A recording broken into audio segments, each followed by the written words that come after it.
Welcome to the Local Marketing Source Weekly Update, brought to you by localmarketingsource.com. This week's Local Marketing Update is brought to you by Scott Gallagher. Scott is the co-founder of Local Marketing Source and has become the recognized expert in providing online marketing services to local businesses. Follow Scott on Twitter at ScottGallagher5 and on Facebook.com/ScottPGallagher. Hey, good afternoon, everyone. Scott Gallagher here with Local Marketing Source, starting our weekly Local Marketing Source Weekly Update. Now, the next week's LMS member faculty call, I just got my itinerary this week. I'm going to be out of town on vacation. I'm going up to Canada. Fortunately, I've got an opportunity. I'm going with my father. It's just going to be him and I. First time we've had some time together. So I am going to be posting when the next week's faculty call is going to be. It's going to be on Wednesday. I just want to make sure I'm not traveling at the particular time. I will be doing it from a hotel room in the wonderful province of Newfoundland, eh? And now this week, as an overview, we've got a good week. We're going to be covering a few different things. Google is making some changes to the local ranking, and are they really changing the aspects of it and how reviews are going to be a big part of this? Well, our first successful claim against Yelp, it's also interesting of one of the blog posts that they had just put, but Yelp has been successfully sued. We're going to talk about some of the Penguin 2.0 losers. Who are the losing sites with the most recent Penguin update? And some tips on the Disavow link tool from Google. You know, Google's most mysterious tool. And then I just want to talk about that blog post from Yelp that they say they don't extort businesses. Now, as a weekly tips, and just as an overview of the tips that we're going to talk about, if you remember last week we did a case study, and it was a really good case study on an existing client of mine that we've utilized and went through some history with them. And this week I want to talk about our review acquisition strategy, and this is going to be a strategy that local businesses will implement, or you as an internet marketer can implement for the local business. And a local internet marketing tip this week, last week, we talked about the strategy of that case study, and this is for LMS students. And so this week we just had a fantastic webinar a couple of hours ago. I recorded it. Going to get it available on the LMS portal as soon as possible. It is probably one of our best webinars we've ever done. It was with a student, Josh Nelson. He's been a student for almost 2 years now. He's been in business for 2.5 years, and he is now billing $92,000 a month in recurring revenue. When he started with Local Marketing Source, there was nothing on the table, and in 2.5 years, he is now billing $1 million a year for his marketing agency, focused in on a specific niche. That's how I built my business. And Josh talks about the strategy to focus in on that niche. And so I just want to talk a little bit more about some of the highlights of that webinar. But as a student, you should definitely get in and watch that. It's going to pay for your membership time over and time over this month alone with that one webinar. And so that also created a lot of discussion in the private LMS Facebook group as well. Discussions about the webinar and some of the strategies that he's revealed. Now, for this week's local business tip, I said I was going to talk about a review acquisition strategy. Well, this is a tough subject because all the major review sites out there have in their terms and conditions that it's a violation to solicit reviews. Now understand what solicit means. To ask for, okay? To go out and solicit, to get new reviews. Now, the key point being new reviews. Well, what is a review? A review, by definition of online websites, is a place on a website where somebody leaves an opinion about their experience with a business. So in turn, it's a digital form of a testimonial. Testimonials don't all have to be positive, but of course marketers are going to showcase and share the positive testimonials. So a review essentially is just a testimonial. And in the old days of going out and getting business, salespeople would carry a sheet around with them of positive testimonials, or good salespeople would do that and showcase. A good salesperson would have in their itinerary the ability, or the ability for the prospect to call some existing customers, and that's very common practice, and that's existed in forever. We would call these customers heroes. You know, those hero customers. We would identify who they are. We would nurture them and ultimately get permission to use their picture or their testimonial or whatever it may be.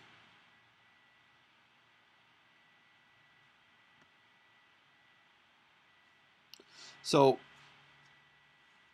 a review now, and how is this different than a business going out and just asking customers, hey, can you go and leave us a review on Google? Well, you don't just go out, it's unethical, it's unmoral to go out to any customer and say, hey, can you give us a positive review so we can go and tell all of our customers? If you have no idea whether or not they're happy with you, you're not going to ask them. It's that simple. You're not going to go to a trade show and ask customers to get reviews. And that's, by the way, for local marketing source students at trade shows and niche-based marketing that Josh was talking about. I wish I had mentioned this. Your testimonial video and have customers on it, and niche-based testimonial video is extremely powerful, and you can pick that up at trade shows, and that's where I got that. And so your review acquisition strategy ultimately is identifying which customers are very happy with you and then getting their permission to regurgitate what they've already said that was happy about you. Now you're not asking for a review. You're merely asking to digitize it. Well, there's a few things. First off, people inside businesses and local business owners are really not going to fully understand the importance of this. Second off, they're going to identify and realize that they'll ask for these reviews from customers that leave positive, say positive things, but they don't get done. So you've got to make it easier. One of the things that we do is create a postcard and leave it in the place of a business, the establishment, and the person at the front desk just hands it out. You can put a QR code on that so they can scan it with their smartphone right then and there and leave a review. Now, in terms of quantity of reviews, you're not looking for a lot. You're just looking for consistency more than anything over a period of time. Okay. Now, as a weekly update, is Google Local changing the metaphor for local rankings? Well, it's been 7 or 8 years now that it's been fairly standard. And there's been reports throughout the internet. I haven't been able to replicate the carousel of results that are based off, how we rank everything from, A, B, C, D, E, all the way up to G. And that's the way local's been done.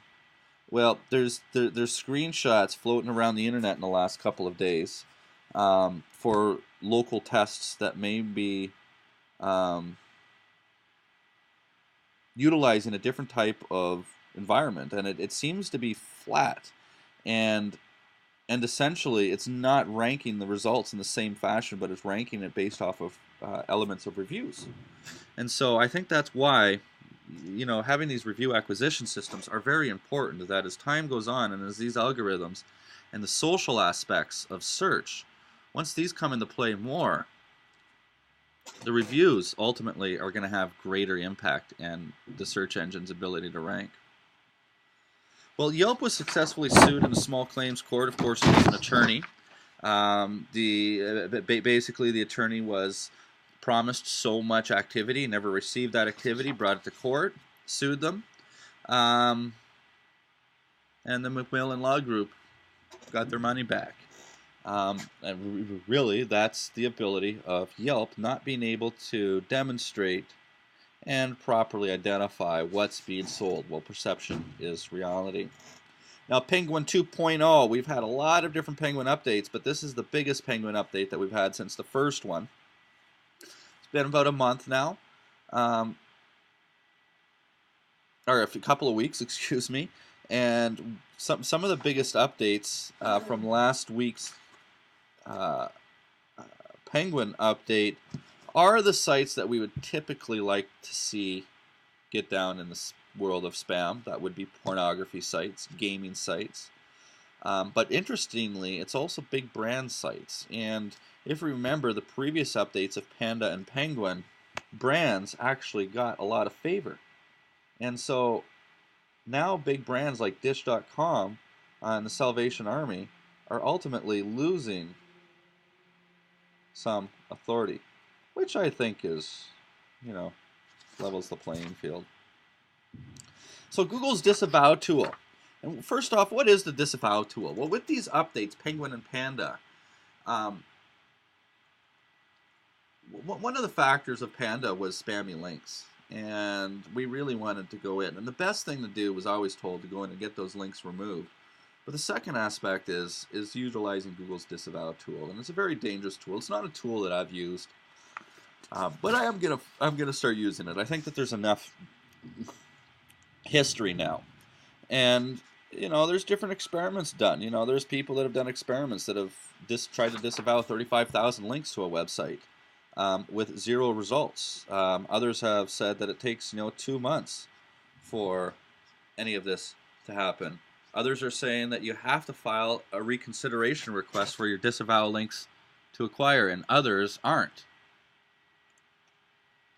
So there's really still not a lot that's out there today as to the the full aspects of this.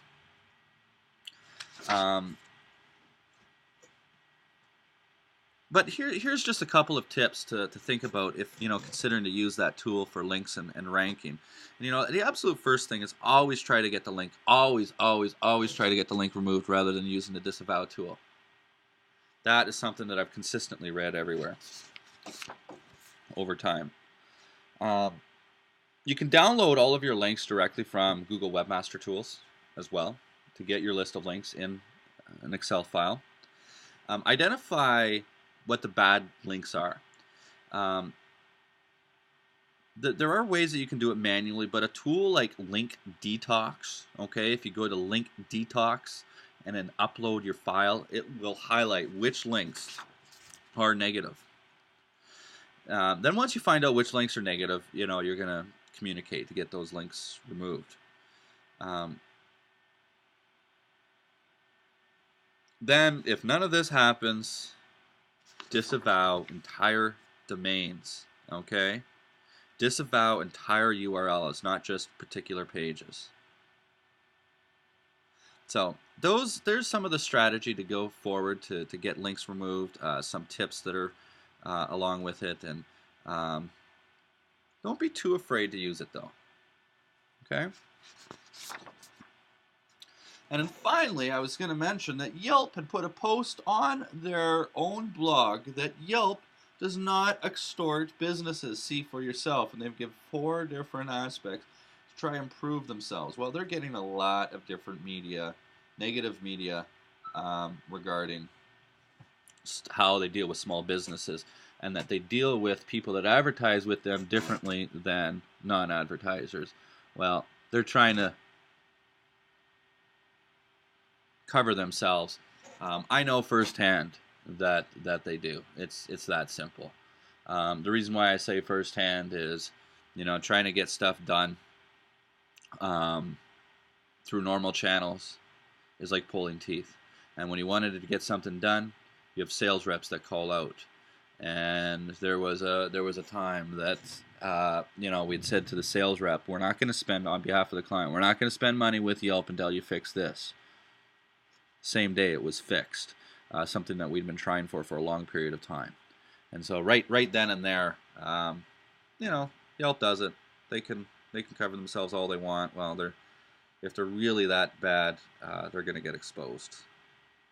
So that's that.